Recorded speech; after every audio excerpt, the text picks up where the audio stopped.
things that you see all the time when you're researching on YouTube and different ideas and whatever, is everyone has all these, you know, flash bloody $1,000 setups in the back of their ute. Start convincing yourself that you need all this stuff and that your camping trip's not going to be any good, you know, without it. But I can tell you that it's wrong. You know, yes, it's fine to have all that stuff, and it's great if you can afford it. All the better to you, you know. I'm jealous of you. But you don't need that stuff to come out here. You shouldn't be relying on that or waiting to get something like that before you come out to places like this, because you're just going to miss out, you know, and you may never get here. Well, I've got a stock standard four-wheel drive, you know, with a $100 awning hanging off the side that, you know, okay, I almost lost it last night in the wind, and now one of the poles are bent slightly, but it's fixable, you know. But anyway, I'll take you for a bit of a walk through my camp just to see how it is set up. So basically I've got, you know, real basic setup. So I've got $100 awning. As you've seen in some previous videos, it's copped an absolute hammering in the weather, and it's stood the test of time. So if you're, you know, one of these ones that want to save up for, like, you know, the $1,000, you know, $2,000 awning that hangs off the side of your vehicle, like, you don't need it.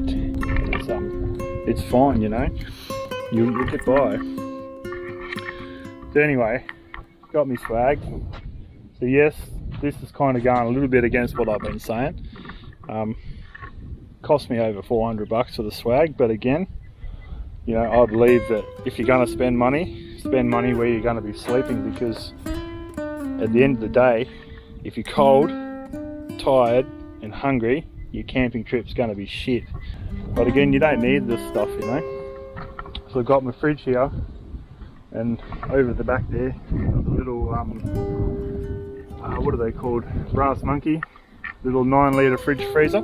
It's done the job. Like, it's frozen all my meat for 2 weeks worth of trip. So in the back here, food box, got, you know, cans of food and stuff. I don't know if you can see in there.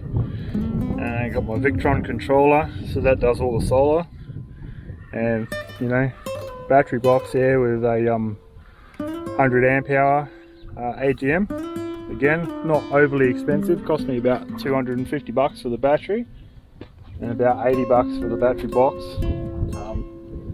So yeah, look, about $300 again, you know, and you've got power to run fridges and stuff for your camping trip.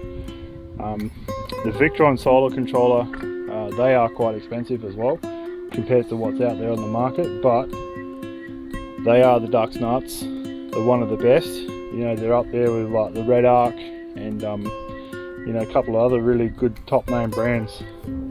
So I've got over there on the ground, you can see over there, I've got, you know, just a blanket on the ground, so that's plugged in as well. And then over here I've got